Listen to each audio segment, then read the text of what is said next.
বিশ্বাস করুন বা না করুন, আজকের এই বিশ্বসেরা ফুটবলার, যার পায়ে বল থাকলে মনে হয় যেন সময়ে থমকে যায়, সেই কিলিয়ান এমবাপের জন্ম কিন্তু কোনো বিলাসবহুল রাজপ্রাসাদে হয়নি। তার জন্ম প্যারিসের ঠিক বাইরের একটা সাদামাটা শহর বন্ডিতে, ফ্রান্সের সেই শহরতুলি যেখানে শুধু ইঁটের দেওয়াল আর জনজীবনের ব্যস্ততা। এই বন্ডির ধুলোমাখা এক মাঠে জন্ম নিয়েছিল এমন একটি স্বপ্ন, যা একদিন বিশ্বকে নাড়িয়ে দেবে। আজ তিনি বিশ্বের অন্যতম দামি এবং দ্রুততম ফুটবলার কিলিয়ান এমবাপে। কিন্তু এই তারকার ঝলমলে আলোর পেছনে লুকিয়ে আছে এক সাধারণ পরিবারের কঠোর সংগ্রাম এবং অদম্য ইচ্ছাশক্তির গল্প। এই পর্বে লেজেন্ড স্টোরির পক্ষ থেকে আজ আমরা জানব প্যারিসের উপকণ্ঠে জন্ম নেওয়া সেই সাধারণ ছেলেটি কিভাবে কঠোর সংগ্রাম, পারিবারিক সমর্থনের মাধ্যমে আজকের বিশ্বসেরা ফুটবলার হলেন। এমবাপের জন্ম এক আর্থিকভাবে মধ্যবিত্ত পরিবারে। তার বাবা উইলফ্রিড এমবাপে ক্যামেরুন থেকে আসা একজন ফুটবল কোচ এবং মা ফায়েজা লামারি আলজেরিয়ান বংশোদ্ভূত একজন প্রাক্তন হ্যান্ডবল খেলোয়াড়। বন্ডি এমন একটি জায়গা যেখানে সুযোগ সীমিত, কিন্তু স্বপ্ন দেখার সাহস অনেক। ছোটবেলা থেকেই এমবাপে ফুটবলকে নিজের জীবন করে তুলেছিলেন, কিন্তু এই স্বপ্নকে বাঁচিয়ে রাখতে বাবা মাকে করতে হয়েছে সীমাহীন ত্যাগ।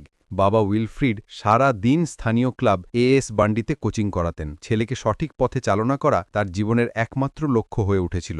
মা ফায়েজা, যিনি নিজেও ছিলেন একজন পেশাদার ক্রীড়াবিদ, তিনি ছেলের ফুটবলের পাশাপাশি পড়াশোনা এবং নৈতিক দিকটি দেখতেন। যখন এমবাপের মাত্র 11 বছর বয়স, তখন ইউরোপের বড় বড় ক্লাব তাকে দলে নেওয়ার জন্য চেষ্টা করছিল, রিয়াল মাদ্রিদ, চেলসি। কিন্তু এখানে আসে সেই কঠিন সিদ্ধান্ত। মা বাবা চেয়েছিলেন এমবাপে যেন তার শৈশবকাল হারানো তারকা না হয়। তারা চাননি তাদের ছেলে এত দ্রুত সাফল্যের মোহে পরিবার থেকে দূরে চলে যাক। চেলসি ও রিয়াল মাদ্রিদের মতো ক্লাবের লোভনীয় প্রস্তাব প্রত্যাখ্যান করে তারা ছেলেকে বন্ডিতেই রেখে দেন, যাতে সে স্বাভাবিকভাবে বড় হতে পারে। এই সিদ্ধান্তই প্রমাণ করে খ্যাতি নয়, তাদের কাছে সন্তানের স্বাভাবিক জীবন ছিল বেশি গুরুত্বপূর্ণ।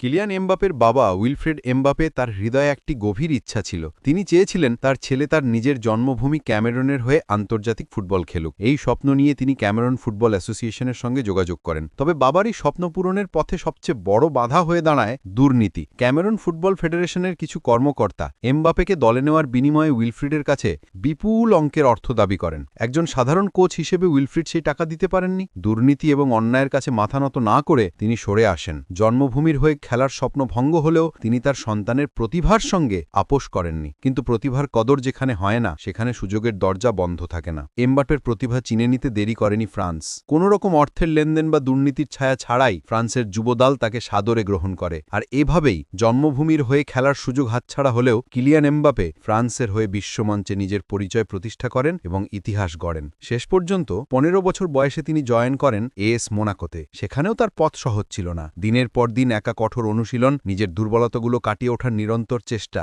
এমবাপে কখনো সহজ পথ খোঁজেননি। তিনি একবার বলেছিলেন, আমার কখনোই স্বাভাবিক শৈশব ছিল না, কারণ ফুটবলের প্রতি তার ডেডিকেশন ছিল পাগলের মতো। এই কঠোর পরিশ্রমের ফল আসতে শুরু করে। 16 বছর বয়সে তিনি মোনাকোর হয়ে অভিষেক করেন এবং কিংবদন্তি থিয়ারি অমারির রেকর্ড ভাঙেন। তারপর আর পেছনে ফিরে তাকাতে হয়নি। তার গতি, ড্রিবলিং এবং গোল করার ক্ষমতা তাকে বিশ্বের নজরে নিয়ে আসে। 2018 সালে মাত্র 19 বছর বয়সে তিনি ফ্রান্সের হয়ে ফিফা বিশ্বকাপ জেতেন। বিশ্বকাপ ফাইনালে গোল করে তিনি পেলের পর দ্বিতীয় কনিষ্ঠতম খেলোয়াড় হিসেবে এই কৃতিত্ব অর্জন করেন। এরপর পিএসজিতে 180 মিলিয়ন ইউরোতে রেকর্ড ট্রান্সফার। অর্থ আর খ্যাতি হয়তো তার জীবনে এসেছে, কিন্তু তিনি বন্ডির শিকড় কখনো ভোলেননি। কিলিয়ান এমবাপের গল্প শুধু ফুটবলের গোল বা রেকর্ডের গল্প নয়, এটি এমন এক গল্প যেখানে স্বপ্ন দেখতে শেখায় সীমিত সুযোগের মধ্যেও, যেখানে বাবা মায়ের ত্যাগ এবং সঠিক সিদ্ধান্ত সন্তানের ভবিষ্যৎ গড়ে তোলে, যেখানে কঠোর পরিশ্রম এবং বিনয়ে সফলতার চূড়ায় পৌঁছানো চাবিকাঠি। তার এই যাত্রা আমাদের শেখায়, তুমি যেখান থেকেই আসো না কেন, তোমার লক্ষ্য যদি স্থির থাকে, তাহলে তোমার বাবা মায়ের সমর্থন আর তোমার অদম্য চেষ্টা তোমাকে সফলতার শিখরে পৌঁছে দেবেই। কেমন লাগলো এমবাপের এই অনুপ্রেরণামূলক জীবন কথা? যদি এই গল্প আপনার মনে এক নতুন আশা জাগিয়ে থাকে, তাহলে ভিডিওটি লাইক করুন, কমেন্ট করে জানান আপনার প্রিয় অংশ কোনটি, এবং এই ধরনের আরও অনুপ্রেরণামূলক গল্প দেখতে চ্যানেলটি সাবস্ক্রাইব করুন। ধন্যবাদ।